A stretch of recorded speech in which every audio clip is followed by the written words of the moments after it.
Halo guys, kembali lagi dengan saya Alvesting dari Akademi Kripto. Jadi kali ini kita akan membahas ya mengenai Crypto Technical Indicators modul ke-8.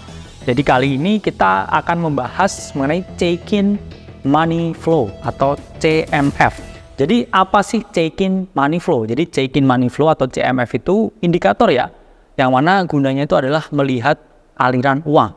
Jadi harapannya dengan melihat ya arah aliran uang ya teman-teman bisa memprediksi ya dalam periode tertentu ini arah harganya ini mau kemana, apakah naik atau turun. Jadi CMF ini ya, ini ditemukan oleh Mark Chaikin. Jadi beliau ini ya merupakan seorang ya yang jago ya dalam segi matematika dan juga statistika, yang mana mempelajari ya arah tekanan jual dan juga tekanan beli.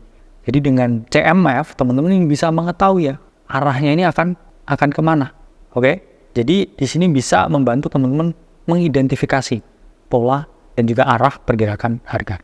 Check-in Money Flow sendiri itu terbagi ya ke dalam 3 poin ya, yaitu adalah poin negatif 1, poin 0 dan poin positif 1. 0 itu artinya netral ya di tengah, tapi kalau di bawah 0 yaitu negatif itu tandanya semakin banyak tekanan jual atau money from the seller.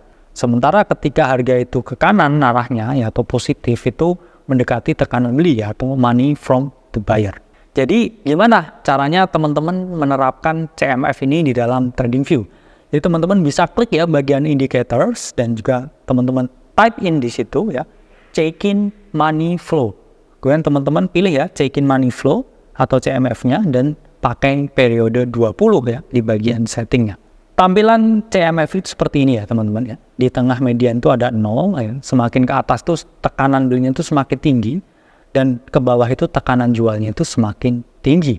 Jadi ketika di bawah ini berarti apa tandanya? Semakin banyak ya shorter ya orang yang menjual. Tapi kalau dia positif ini dia semakin banyak orang yang membeli.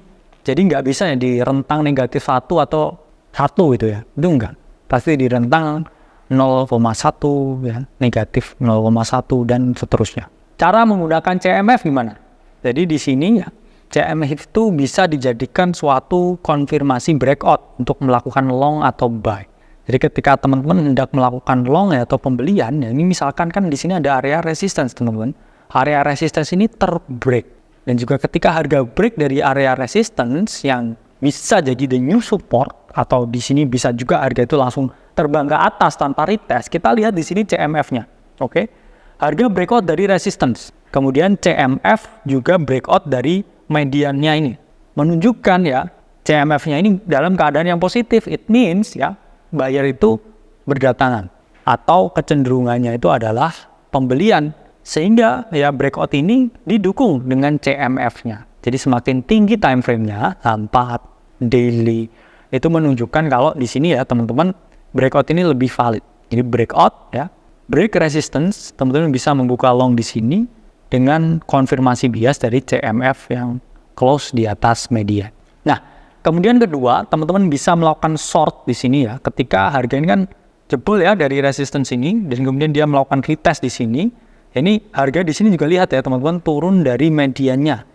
Ini kan menunjukkan kalau ini ada breakdown, sehingga ada potensi teman-teman untuk melakukan short sell. Jadi harga turun jebol ya dari resistance-nya ini, ya dia nggak bisa tembus ya dari sini ya. Ini terjadi liquidity hunt, deviation, dia turun, konsolidasi ya di sini. Kemudian di sini harga itu di bawah CMF, sehingga di sini teman-teman bisa melakukan short. Dan juga apa yang terjadi? Harga mengalami penurunan. Nah, kemudian ketiga, teman-teman bisa melihat bullish divergence dengan CMF ya, karena bullish divergence atau segala jenis divergence itu terjadi ketika ada perbedaan antara harga dengan oscillator. Dan di sini oscillatornya ini adalah CMF.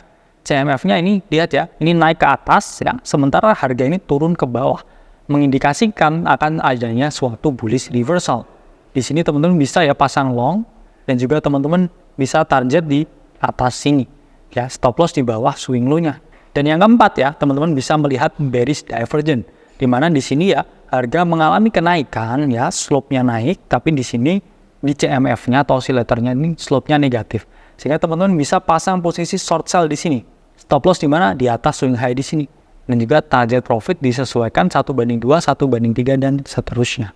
Jadi udah paham ya, CMF itu adalah indikator oscillator ya yang melihat pergerakan money ya. Dari sisi mana? Apakah pembeli ya atau penjual? Untuk dijadikan suatu akad konfirmasi sebelum teman-teman melakukan pembelian atau penjualan. Self-vesting dari Akademi Kripto. Sampai berjumpa di video selanjutnya.